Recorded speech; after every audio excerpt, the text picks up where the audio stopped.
മുൻ Devaswom board president N Vasu മാധ്യമങ്ങളെ കാണുന്നുണ്ട്. അത് തിരിച്ചു സ്ഥാപിക്കുന്നതും ഒക്കെ ഈ ഇടയ്ക്ക് വരുന്ന ഈ പീരീഡിലാണ്, ഞാനുള്ളപ്പോഴല്ല. 2019 ജൂലൈ 19 ഇത് അവിടുന്ന് ഇളക്കി കൊണ്ടുപോയതായിട്ട് കാണുന്നു. അത് തിരിച്ചു സ്ഥാപിക്കുന്നത് സെപ്റ്റംബർ മാസത്തിലാണ്. ഈ പീരീഡിൽ ഞാൻ കമ്മീഷണറും അല്ല പ്രസിഡന്റും അല്ല. ഞാൻ വെറുതെ ഇതങ്ങ് ഒഴിയാൻ വേണ്ടി പറയുന്നില്ല, ഇതിലെല്ലാം രേഖകളാണ്. ബഹുമാനപ്പെട്ട നമ്മുടെ മാധ്യമ സുഹൃത്തുക്കൾ പലരും നേരത്തെ എന്നോട് കാര്യത്തൊക്കെ ശ്രമിച്ചപ്പോഴും ഞാൻ അഭിപ്രായം പറയാൻ ശ്രമിച്ചു. കാരണം എൻ്റെ വീട്ടിലല്ലാത്ത ഒരു കാര്യത്തിൽ ഞാൻ പറയേണ്ട കാര്യമില്ല. ഇപ്പോഴിത് പറയാൻ കാര്യം, ബഹുമാനപ്പെട്ട ഹൈക്കോടതിയുടെ ഇന്നലത്തെ ഇടക്കാല ഉത്തരവുണ്ട്. ഒരു ഇമെയിലിനെ പറ്റി പരാമർശിക്കുന്നുണ്ട്, ഈ ഉണ്ണികൃഷ്ണൻ പോറ്റി. അപ്പൊ ഈ ഉണ്ണികൃഷ്ണൻ പോറ്റിയെ എനിക്കറിയാമായിരുന്നു എന്ന് ചോദിച്ചു. ഉണ്ണികൃഷ്ണൻ പോറ്റിയെ കാഷ്വലായി അയാൾ സംസാരിച്ചിട്ടുണ്ട്. എൻ്റെ അടുത്ത് ഒരു കാര്യത്തിനും അയാൾ നേരിട്ട് വന്നിട്ടില്ല. അയാൾ ശബരിമലയിലെ ഈ അന്നദാനത്തിനും ഒക്കെ സ്നേഹിച്ചിട്ടുണ്ട്. ശബരിമലയിൽ ധാരാളം സ്പോൺസർമാർ വരുന്നുണ്ട് ശബരിമല ചെയ്യാനായിട്ട്. അതിലെ ഒരാളായിട്ട് അവിടെ കണ്ടിട്ടുണ്ട്. ദേവസ്വം ബോർഡ് ഓഫീസിൽ ഇങ്ങനെ നിൽക്കുന്നതും കണ്ടിട്ടുണ്ട്. അതല്ലാതെ ഒരു എൻ്റെ അടുത്ത് പോലും വന്ന് സംസാരിച്ചിട്ടില്ല. അങ്ങനത്തെ സംഭവം ഉണ്ടായിട്ടില്ല. എനിക്ക് അറിഞ്ഞേ കൂടാ. അയാളെ അറിയാം. അയാള് ഒരു സ്പോൺസർ എന്നുള്ള രൂപത്തിൽ അവിടെ വന്നിട്ടുണ്ട്. പിന്നെ അയാളെ പറ്റി നമ്മുടെ മാധ്യമ സുഹൃത്തുക്കൾക്ക് അടക്കം സംശയം ഉണ്ടായത് ഇപ്പോഴല്ലേ. അയാൾ ഇന്നലെ വരെ അയാളെ സംബന്ധിച്ച് യാതൊരു സംശയവും ഇല്ലായിരുന്നു, ഞങ്ങൾക്ക് ആർക്കും ഇല്ലായിരുന്നു. അപ്പൊ അതാണ് ഉണ്ണികൃഷ്ണൻ പോറ്റിയെ പറ്റി പറയാനുള്ളത്. ഇപ്പോഴേ മാധ്യമങ്ങൾക്ക് സംശയം ഉണ്ടാകാത്തത് നമ്മളുമായി നേരിട്ട് ബന്ധപ്പെടാത്ത സാഹചര്യത്തിലാണ്. പക്ഷെ താങ്കളടക്കമുള്ള ദേവസ്വം ബോർഡിലെ ഉദ്യോഗസ്ഥരുമായും ഭരണ സംവിധാനവുമായും ബന്ധപ്പെട്ടുകൊണ്ടിരിക്കുന്ന ഒരു വ്യക്തിയുമായി ആ വ്യക്തിയുടെ ഷേഡിയായിട്ടുള്ള ഇടപാടുകളിൽ സംശയം തോന്നുന്നില്ലെങ്കിൽ സ്വാഭാവികമായിട്ടും ഈ ഉദ്യോഗസ്ഥർക്കും ഈ പറയുന്ന അധികാരികൾക്കും എന്തൊക്കെയോ പ്രശ്നങ്ങൾ ഉണ്ടെന്നുള്ളതിനെ നമ്മൾ മനസ്സിലാക്കേണ്ടത്. സംശയം തോന്നുന്ന ഇപ്പോഴാണ്. ശബരിമലയിലെ സ്പോൺസർമാരായിട്ട് വരുന്ന ധാരാളം ആളുകളുണ്ട്. സ്പോൺസർമാര് ശബരിമലയെ സംബന്ധിച്ച് ഒഴിച്ചുകൂടാൻ പറ്റാത്ത ഒരു കാര്യമാണ് ഈ സ്പോൺസർമാര്. കാരണം ശബരിമലയിലെ പശ്ചാത്തല സൗകര്യങ്ങൾ ഒരുക്കുന്നതില് ദേവസ്വം ബോർഡിനും ഗവൺമെന്റിനും മാത്രം കഴിയില്ല. അത് ധാരാളം സ്പോൺസർമാർ, ഉദാഹരണത്തിന് അവിടുത്തെ കുടിമരം ഒരു സ്പോൺസറാണ് ചെയ്യുന്നത്. അവിടെ ഓഡിറ്റോറിയങ്ങൾ ചെയ്തിട്ടുണ്ട്, കെട്ടിടങ്ങൾ ചെയ്തിട്ടുണ്ട്. ഇതെല്ലാം സ്പോൺസർമാരാണ്.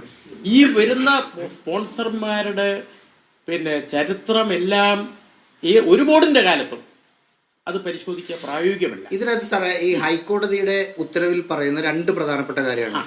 അതായത് വാതിലിന് സ്വർണം പൂശിയതിന്റെ ബാക്കി സ്വർണം, ദ്വാരപാലക ശില്പത്തിന് സ്വർണം പൂശിയതിന്റെ ബാക്കി സ്വർണം, ഈ രണ്ട് സ്വർണങ്ങളും ഒരു പെൺകുട്ടിയുടെ വിവാഹ ആവശ്യത്തിന് വേണ്ടി ദേവസ്വം ബോർഡുമായിട്ട് ഒപ്പം നിന്ന് ഉപയോഗിക്കട്ടെ എന്ന് ചോദിച്ച് സാറിന് ഒരു മെയിൽ വരുന്നു. സാർ ആ മെയില് തിരുവാഭരണ കമ്മീഷണർക്ക് ഫോർവേഡ് ചെയ്യുന്നു. അഭിപ്രായം അറിയിക്കാൻ പറഞ്ഞു. ഇവിടെ സാധനം അല്ല, അതിനകത്ത് സാറ് പ്രശ്നം എന്ന് പറഞ്ഞാല് അതിനകത്തെ പ്രശ്നം എന്ന് പറഞ്ഞാല് അയ്യപ്പന്റെ അതിനകത്തെ പ്രശ്നം എന്ന് പറഞ്ഞാല് അത് ശബരിമല സന്നിധാനത്ത് അയ്യപ്പന്റെ സ്വർണമാണ്. ആ സ്വർണം എന്ത് ആവശ്യത്തിന്, അതിനല്ലാതെ മറ്റാവശ്യങ്ങൾക്ക് വേണ്ടി എങ്ങനെയാണ് ഉപയോഗിക്കുക? ഇത് ശബരിമല സന്നിധാനത്തെ സ്വർണമാണെന്ന് ഈ മെയിൽ കിട്ടുന്ന സമയത്ത് കരുതാൻ കഴിയുമോ? അല്ല, ഞാന് എനിക്ക് ക്ലാരിഫൈ ചെയ്യാൻ അവസരം തന്നില്ലെങ്കിൽ പിന്നെ ഞാൻ ഇവിടെ നിന്നിട്ട് കാര്യമില്ല. ഞാൻ അതാണ് പറയുന്നത്. ഇത് എന്താണ് ഉണ്ണികൃഷ്ണൻ പോറ്റി ദേവസ്വം ബോർഡുമായിട്ട് കരാറുണ്ടാക്കിയത്? അയാളുടെ സ്വന്തം സ്വർണം ഉപയോഗിച്ച് ദ്വാരപാലക ശില്പങ്ങള് പൂശുക, സ്വർണം പൂശുക, അയാളുടെ സ്വന്തം സ്വർണം ഉപയോഗിച്ച്. അങ്ങനെ പൂശിയതിന്റെ ബാക്കി സ്വർണമാണ് എന്നാണ് ഇതിൽ. അയാളുടെ സ്വർണമാണെങ്കിൽ അയാൾ എന്തിനു തിരുവിതാംകൂർ ദേവസ്വം ബോർഡിനാണ് അനുമതി ചോദിക്കുന്നത്? ഒറ്റ ക്വസ്റ്റ്യൻ. അയാളുടെ സ്വർണമാണെങ്കിൽ അയാൾ എന്തിന് മറ്റാവശ്യത്തിന് ഉപയോഗിക്കാൻ ദേവസ്വം ബോർഡിന്റെ അനുമതി ചോദിക്കുന്നത്? ഉപയോഗിച്ചാൽ പോരെ? അനുമതി ചോദിച്ചിട്ടുണ്ടോ ഇതില്? Please read it. അനുമതി ചോദിച്ചിട്ടില്ല. അതിന്റേതായ ഒരു ഇതൊന്ന് എനിക്ക് ഞാൻ ഒന്ന് പറയുന്നത് ഒന്ന് കേൾക്കാൻ അവസരം തരണം. ഈ എഴുതിയേക്കുന്നത് ഞാൻ സൃഷ്ടിച്ചതല്ല. Please give your valuable opinion in this regard എന്ന് വെച്ചാൽ അനുമതിയാണോ? അല്ല, എന്ന് വെച്ചാൽ അതായത് ഉണ്ണികൃഷ്ണൻ പോറ്റി അയാളുടെ സ്വന്തം കയ്യിലിരിക്കുന്ന അയാൾക്ക് കിട്ടിയ സ്വർണ്ണമാണെങ്കിൽ എന്തിന് ദേവസ്വം ബോർഡിനോട് അനുമതി ചോദിക്കണം? ദേവസ്വം ചോദിക്കുന്നതിന് അനുമതി അല്ല, അഭിപ്രായമാണെങ്കിൽ താങ്കൾ പറയുന്ന ഒറ്റ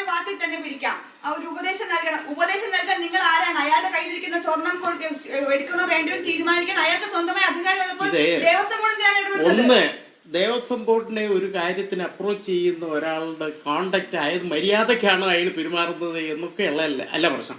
ഇതിനകത്ത് പറഞ്ഞിരിക്കുന്നത് ഇതിൽ ദേവസ്വം ബോർഡുമായി സഹകരിച്ച്, അതാണ് അയാൾ ആൾറെഡി അവിടുത്തെ സ്പോൺസറാണ്. അപ്പൊ ഇയാൾ ഇങ്ങനൊരു ഈവന്റ് നടത്തുമ്പോൾ അത് ദേവസ്വം ബോർഡുമായിട്ട് സഹകരിച്ച് ചെയ്യണമെന്നൊരാഗ്രഹമാണ് അതിനകത്ത് പ്രകടിപ്പിച്ചിരിക്കുന്നത്. മാഡം വായിക്കണം, ഇത് ബാക്കി സ്വർണ്ണമുണ്ട്. ബാക്കി സ്വർണ്ണമുണ്ട് അയാളുടെ സ്വന്തം. അതല്ല സാറ് പറയുന്ന അനുസരിച്ചാണെങ്കിൽ ഇപ്പൊ ഞാൻ എന്റെ ഞാൻ ഉണ്ണികൃഷ്ണൻ പോറ്റിക്ക് വേണ്ടി വാദിക്കുന്ന ആളാണെന്ന് വിചാരിക്കരുത്. ഇനി സാറ് പറയുന്ന അങ്ങനെ തോന്നുന്നു. അങ്ങനെ ഒരു മിനിറ്റ് അങ്ങനെ ഒന്ന് ഒരു ദുരുദ്ദേശം ആരോപിക്കരുത്. അതാണ് ശരിയല്ല. ദുരുദ്ദേശം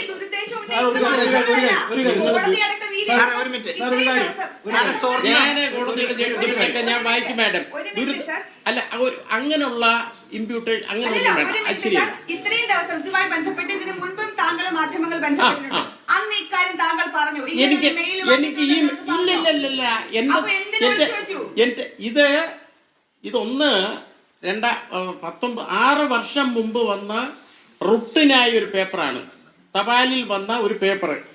അതില് ഇങ്ങനെ ഒരു അഭിപ്രായം എഴുതി അന്ന് കൊടുത്തു. ഞാനത് ഓർത്തിരിക്കുകയാണോ? അത് എന്റെ ഓർമ്മയിലില്ല. മനുഷ്യ സാധ്യമല്ല അങ്ങനെ ഓർത്തിരിക്കാൻ.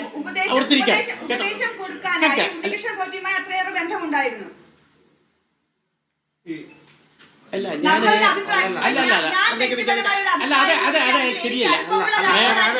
മാഡം എന്തോ ഒരു അജണ്ടയുമായിട്ട് ഇവിടെ വന്നേക്കാണ്. അത് please keep it with you. അത് പറയാനുള്ളൂ. എനിക്ക് ഉണ്ണികൃഷ്ണൻ പോറ്റിയുമായിട്ട് ഏതെങ്കിലും തരത്തിലുള്ള ബന്ധമുണ്ടായിരുന്നെന്ന് സ്ഥാപിക്കാൻ എന്തെങ്കിലും രേഖ ഉണ്ടെങ്കിൽ നിങ്ങൾ കാണിക്കാം. എനിക്ക് ഒരു ബന്ധവും ഉണ്ടായിട്ടില്ല. To be frank with you, ഇന്നേ വരെ ഈ മനുഷ്യമായിട്ട് അടുത്ത് നേരിട്ട് ഒരു സംസാരം പോലും നടത്തിയായിട്ട്. ഇപ്പൊ സാറ് പറയുന്നത് അനുസരിച്ചാണെങ്കിൽ സ്വർണം എടുത്തോട്ടെ എന്നല്ല ചോദിച്ചത്, ഒരു അഭിപ്രായമാണ് ചോദിച്ചത്. ഞാൻ ചോദിക്കുന്നത് അങ്ങനെ ഒരു അഭിപ്രായം, ഉണ്ണികൃഷ്ണൻ പോറ്റിയുടെ സ്വർണം ഉണ്ണികൃഷ്ണൻ പോറ്റി ഒരു പെൺകുട്ടിയുടെ വിവാഹ ആവശ്യത്തിനോട് ഉപയോഗിക്കുന്നു. തിരുവിതാംകൂർ ദേവസ്വം ബോർഡിനോട് എന്തിനാണ് അഭിപ്രായം ചോദിക്കുന്നത്? അയാൾ എന്തിനാണത് ചോദിച്ചതെന്നുള്ളത് അയാളോടാണ് ചോദിക്കുന്നത്. ഇങ്ങനെ ഒരു മെയില് റിപ്പോർട്ടർ ടിവിയുടെ ഓഫീസിൽ ഒരു മെയിൽ വരിക, നിങ്ങളത് വലിച്ചു കീറി കളയൂ.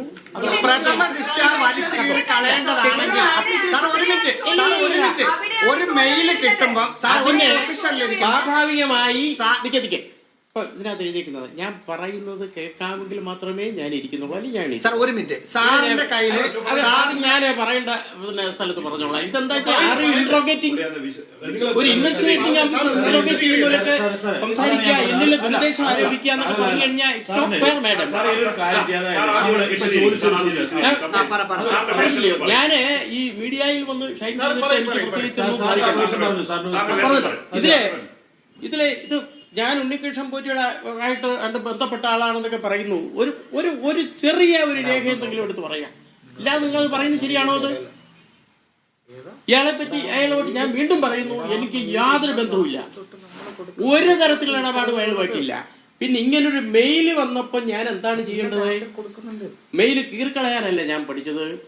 അത് ഇതിന്റെ ഏറ്റവും കോമ്പീറ്റന്റായ ഉദ്യോഗസ്ഥന്മാരുടെ അഭിപ്രായം തരണം. എങ്ങനെയാണ് ഇത് ബാക്കി വന്നത്, ബാക്കിയുണ്ടോ, ഇതെങ്ങനെയുള്ളതാണെന്നൊക്കെ അറിയാനായിട്ടാണ് ഇതിന്റെ നോക്കൂ. എനിക്ക് ഇതിനെ പറ്റി പിന്നീട് ഒന്നും അറിയത്തില്ല. എന്തായാലും ഇങ്ങനെ ഈവന്റ് പിന്നെ നടന്നിട്ടില്ല. ബോർഡ് സഹകരിച്ച ഒരു ഇവന്റ്. അതിനുശേഷം പ്രത്യേകിച്ച് അപ്പോഴത്തെ സാഹചര്യം കോവിഡായി. അതിനർത്ഥം ആ സ്വർണം പോറ്റിയുടെ കയ്യിൽ ഇപ്പോഴും ഉണ്ട്. അതായിരിക്കാം, എനിക്കറിയില്ല. ഈ സ്വർണം എന്ന് നിങ്ങൾ പറയുമ്പോഴേ നമ്മളിപ്പോ കാണുന്നത് അന്ന് ഈ ദേവസ്വം ബോർഡിൽ നിന്ന് ചോർത്തിയ സ്വർണത്തിന്റെ ബാക്കി എന്നുള്ള ഒരു ഇന്റർപ്രിട്ടേഷനാണ് ഇപ്പൊ നമ്മൾ കൊടുക്കുന്നത്. പക്ഷെ ഇത് അന്നത്തെ സാഹചര്യം ആയിരിക്കണം. അന്ന് ഇങ്ങനത്തെ അലിഗേഷൻ ഇല്ല. അയാളുടെ സ്വർണം ദേവസ്വം ബോർഡിൽ വിശ്വാസികളുടെ വ്യക്തിയായിരുന്നു.